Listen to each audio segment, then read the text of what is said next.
नमस्कार, आप देख रहे हैं समाचार प्लस ओटीटी। मैं आपको आज दिन भर की 5 बड़ी खबरें बताऊंगी। सबसे पहले बात करते हैं लोकतंत्र के मंदिर की, जहां आज लोकसभा में नेता प्रतिपक्ष राहुल गांधी ने भारत अमेरिका ट्रेड डील को लेकर सरकार पर तीखे हमले किए हैं। उन्होंने कहा कि सरकार ने देश को बेच दिया। वहीं दूसरी बड़ी खबर यूपी की है, जहां यूपी विधानसभा में अब तक का सबसे बड़ा बजट पेश किया गया। और वहीं तीसरी खबर वंदे मातरम गाने की है, जहां केंद्र सरकार ने इस गीत के लिए नए नियम जारी किए हैं। क्या है नियम, ये जानना आपके लिए जरूरी है। वहीं चौथी खबर दिल्ली के रोहिणी इलाके की है, जहां एक बार फिर पुलिस की लापरवाही से एक युवक की जान चली गई। वहीं पांचवी खबर और आखिरी खबर खास आपके लिए। पीएचडी रिसर्च स्कॉलर दीक्षा मक्कड़ ने 4 बार हार मानने के बाद यूजीसी नेट में ऑल इंडिया रैंक 1 हासिल की है। चलिए अब खबरों को विस्तार से समझते हैं। लोकसभा में बजट सत्र का आज 10वां दिन था। आज भी नेता प्रतिपक्ष राहुल गांधी आक्रामक नजर आए। उन्होंने भारत और अमेरिका के बीच हुए ट्रेड डील को कंप्लीट सरेंडर करार दिया। उन्होंने कहा कि सरकार ने देश को बेच दिया है। ट्रेड डील के जरिए सरकार ने गरीब किसानों को कुचलने का रास्ता खोल दिया है। ऐसा पहले देश के किसी भी प्रधानमंत्री ने नहीं किया है। हमारे किसान पहली बार संकट का सामना कर रहे हैं। अमेरिकी आयात 46 अरब डॉलर से बढ़कर 146 अरब डॉलर हो जाएगा। भारत पर टैरिफ 3% से बढ़कर 18% हो गया है और उनका 16% से घटकर 0 हो गया है। राहुल गांधी ने कहा कि आपने इंडिया बेच दिया, भारत माता को बेच दिया। आपको शर्म नहीं आती? क्या कोई प्रधानमंत्री ऐसी शर्तों पर डील करता है? उन्होंने आरोप लगाया कि इस डील से भारतीय किसानों को अमेरिकी मैकेनाइज्ड खेती के सामने तूफान का सामना करना पड़ेगा। डेयरी और टेक्सटाइल सेक्टर कमजोर होंगे और भारतीय डेटा अमेरिका के हाथों में चला गया है। इसके साथ ही उन्होंने मार्शल आर्ट का उदाहरण देते हुए कहा कि राजनीति में भी ग्रिप और चोक होता है, लेकिन दिखता नहीं।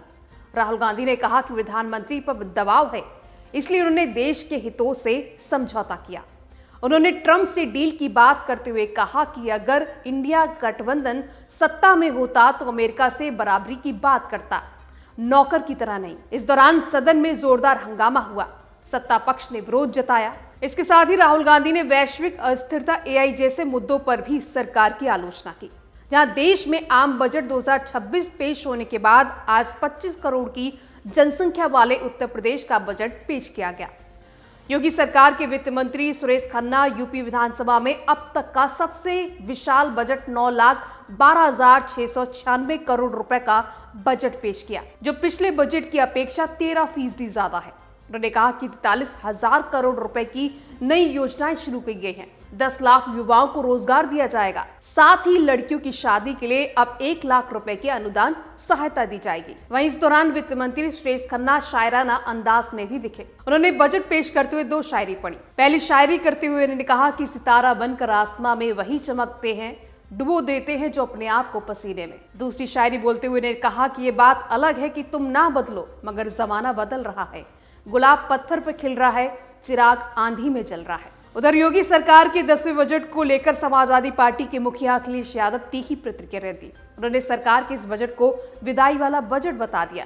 उन्होंने कहा कि बजट का आकार तो बढ़ रहा है, लेकिन खर्च नहीं हो पा रहा है। अखिलेश यादव ने कहा कि बेरोजगारी दूर करने के लिए कोई रोड मैप नहीं है।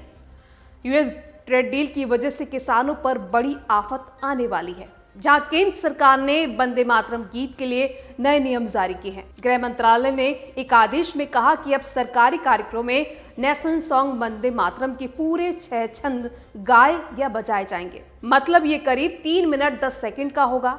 इससे पहले इस गाने के सिर्फ 2 छंद ही इस्तेमाल होते थे, लेकिन अब पूरा गाना अनिवार्य है। आपको पता होगा कि वंदे मातरम को बंकिम चंद्र चटर्जी ने 1870 के दशक में लिखा था।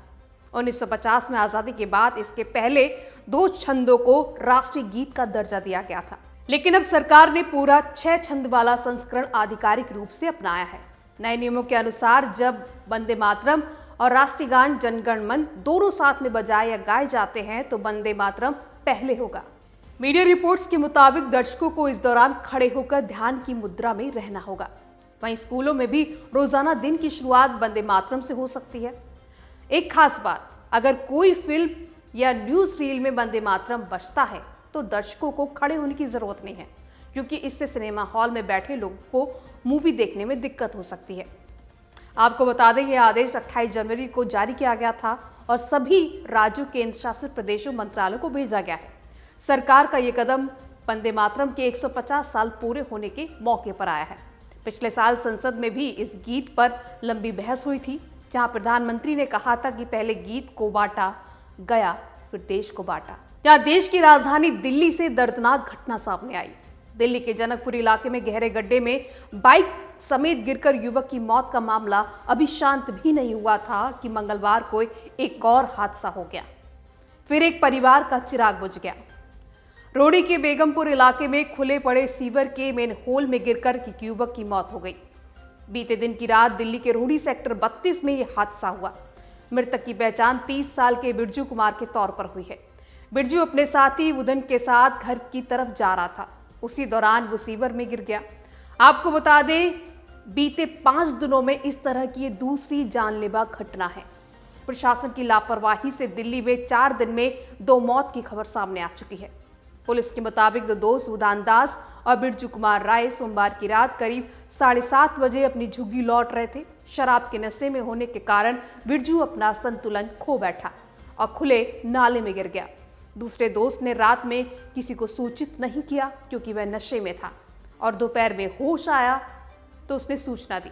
पुलिस ने बताया कि सीवर डीडीए का है और इसका ढक्कन खुला हुआ था।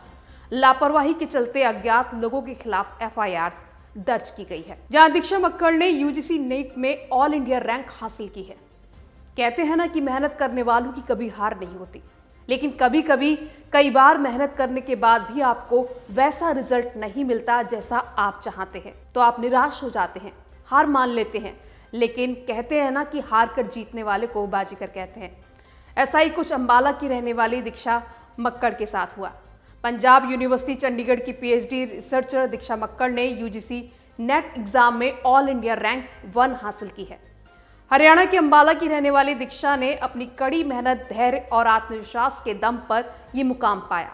ये सफलता उन्हें 4 बार फेल होने के बाद मिली है।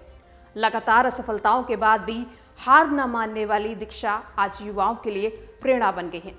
उनकी सफलता ये साबित करती है कि सच्ची लगन और लगातार कोशिशों से कोई भी लक्ष्य हासिल किया जा सकता है। दीक्षा पिछले 3 वर्षों से लगातार इस एग्जाम की तैयारी कर रही थी। पहले 4 प्रयासों में उन्हें उम्मीद के मुताबिक रिजल्ट नहीं मिला, लेकिन उन्होंने हिम्मत नहीं हारी। दीक्षा ने कहा कि कई बार असफलता मिलने की वजह से मन निराश हो जाता था, लेकिन उन्होंने अपने टारगेट को हमेशा याद रखा। कड़ी मेहनत, रेगुलर पढ़ाई और पॉजिटिव सोच ने उन्हें आगे बढ़ने की हिम्मत दी। तो आप भी मेहनत करते रहिए। आज नहीं तो कल आपकी मेहनत रंग लाएगी।